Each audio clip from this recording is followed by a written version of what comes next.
Bonjour à vous tous pour cette nouvelle vidéo. Je tiens déjà à remercier tous ceux qui like et lâchent des commentaires très agréables. Ça motive énormément. Je souhaite la bienvenue aussi aux nouveaux abonnés qui nous suivent sur cette chaîne et en espérant que ça continue pour de plus amples vidéos. Donc pour cette vidéo-là, comme vous l'avez compris, il va faire sujet en fait des poussières que vous pouvez avoir sur votre capteur qui vous créent des taches comme sur l'image qui suit sur vos images. Et donc sur celle-ci, on peut voir en fait dans le ciel, dans la partie bleue, tout simplement dans cette zone-là, des petites taches, des petites auréoles qui sont apparues, qui sont des poussières sur le capteur tout simplement. Je vous laisse quelques petites secondes pour constater du fait, parce que c'est vrai que ce genre de choses, à première vue comme ça, on les perçoit pas vraiment, surtout sur son appareil. Mais une fois qu'on vient à les regarder sur un plus grand écran ou les imprimer, tout de suite ça se remarque beaucoup plus. Ce qui peut poser problème dans certains cas de figure.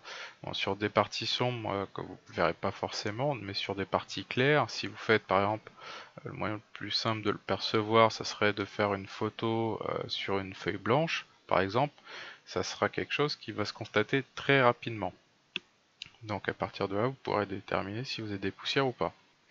Et donc quelques petites précisions avant, c'est-à-dire que le nettoyage de capteur pourra se faire par vous-même que si l'appareil est optique interchangeable. Si vous prenez un réflexe ou un hybride, vous pourrez remplacer les objectifs et donc du coup, pour le coup, avoir accès à son capteur.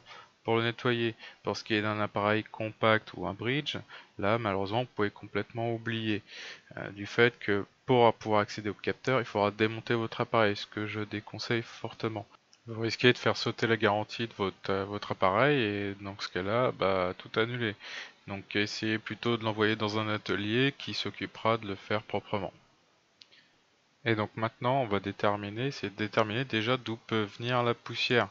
Elle peut être située à différents endroits, dans votre objectif, dans le viseur ou sur le capteur.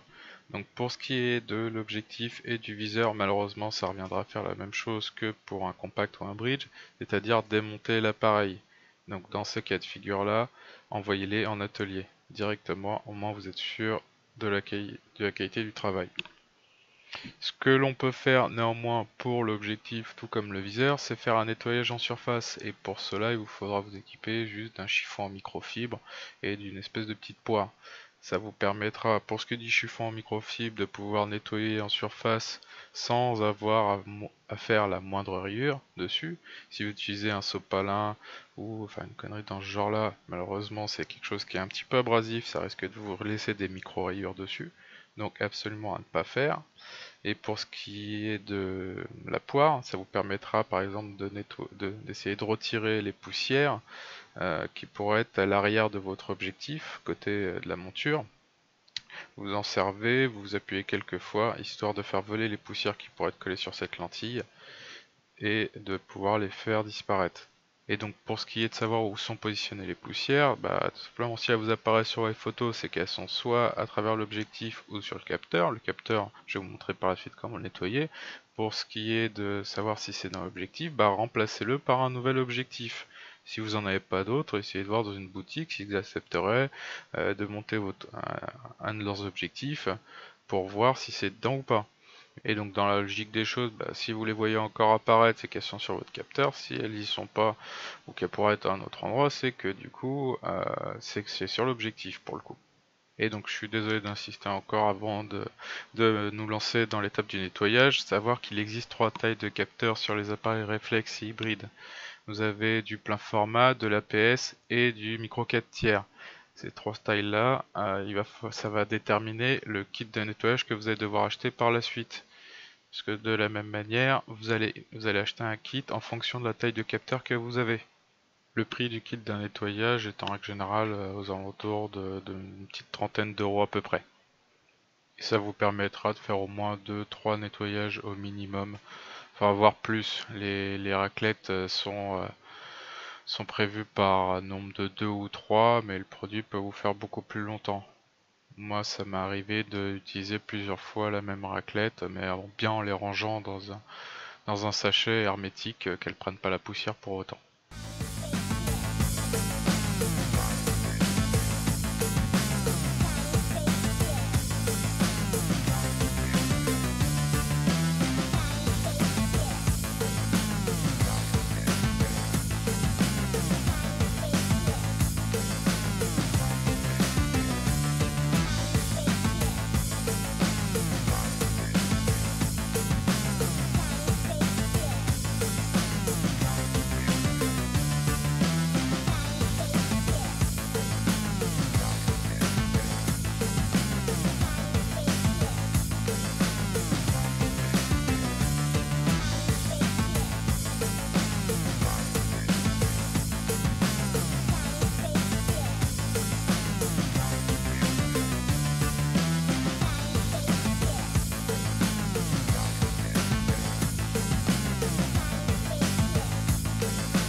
Voilà, cette vidéo est finie. Je vous remercie de m'avoir suivi. J'espère qu'elle vous aura été utile.